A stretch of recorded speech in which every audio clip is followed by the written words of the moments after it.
Peggy 16.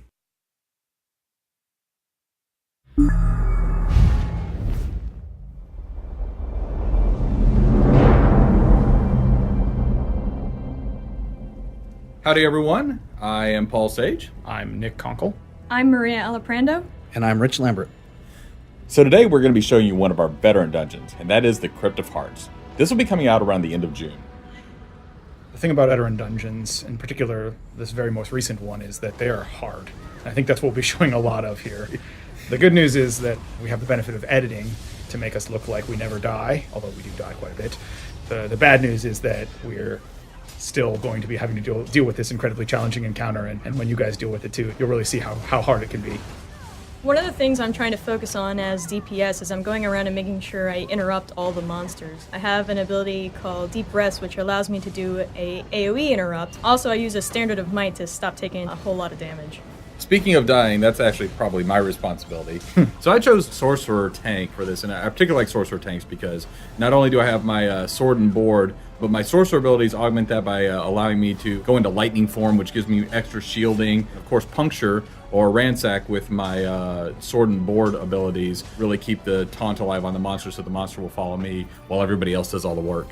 This boss is particularly challenging. I mean, in a lot of ways, it was the one that is has maybe the most learning curve, just because there's so many mechanics. You need to tank the boss and face her away from the group because she's going to shoot out this storm of lightning. She also picks a random person to drop an entire area that chases them, and they have to run a lap. You can see it happening right there to make sure that they don't get hit by it.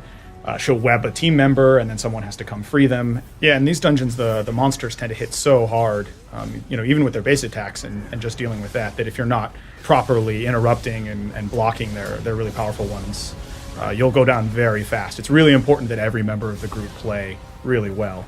Healers, take note. You are going to be in for a lot of work. For this particular run, I was playing a Nightblade healer, basically using the restoration staff. I have my shield in there to help out when times get really close, and the rest of the time I'm running around trying to keep people alive and trying to stay out of the fire. It's a pretty complicated fight to learn all the way through, but when everyone does their part right, you can take her down. Which is kind of what we did there. Which is totally what we did there. Yeah. In one take, too. That did not take 5 takes. First try. Yeah. Take that, Razzles Waltmaz. I still don't know how you pronounce that name. All right, and here we are with a different boss encounter. This is actually starts off, it's kind of fools you. It starts off with 2 of these Daedra here that we're going to fight. One is lightning and one is fire. One of the reasons we went for the Flame Twin first was Rich is actually a vampire, so we're a little bit afraid of all the fire damage we're going to be taking, and since he's our main healer, we want to make sure that he doesn't suddenly get bursted down. Yeah, why did you pick a vampire, Rich? That is just my style. No tactical advantage, I just like the red eyes. I do. As Maria said, fire hurts.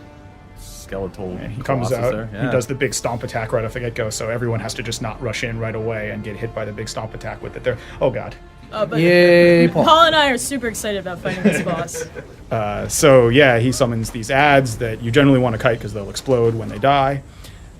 Meanwhile, you got to keep DPS on the boss off in the background, and then he'll initiate these waves of fire or lightning, depending on the phase. And it kind of becomes every man for himself, right? You can see we're kind of working together here. Rich is doing a pretty good job of throwing out heals but a lot of times the group will get separated, and you just kind of have to do your best to avoid taking damage and keeping yourself alive for the duration, because it's so quick. These fires start dropping down. So you can see one here, like I'm way in the back, and I'm separated. I guess I'll just hang back here and hope I don't die. Yeah. So when Paul goes down here, right, and we can see the nifty death recap showing how he died.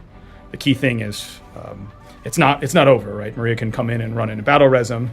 And while that's happening, we'll cut to that. I can stand back and tank him for a second with some roll dodging. I'll bow tank him. You can see there. I don't want to get hit with any of this because I'll just die.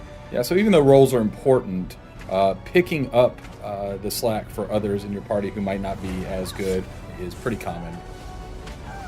So as he gets lower and lower, you can start seeing the cadence of these these explosions and lightning bolts starts going up. And it basically gets to the point where you can't hold it. You can't hold it together. It's going to fall apart, and it's just a race. It's a race for survival. It's a race to the finish. And everyone's spamming their abilities and their heals and just trying to stay alive as well as they can. and you got to be dodging and keeping yourself alive and healing everyone you can and doing as much damage to that guy as you possibly can. And I find the best way to finish this off is flat on your back, which is You definitely had your share of those. yeah. yeah, so first try we killed that guy, which is good because, there was no editing there. All right, here we are. We're getting to the final boss battle in Crypt of Hearts here.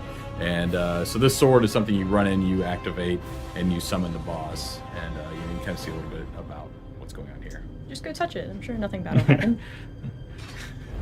The glowing sword in the middle of Yeah, the just room. go touch it.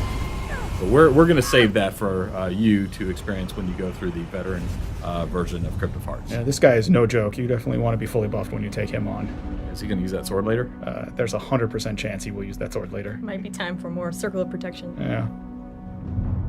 Love that spell.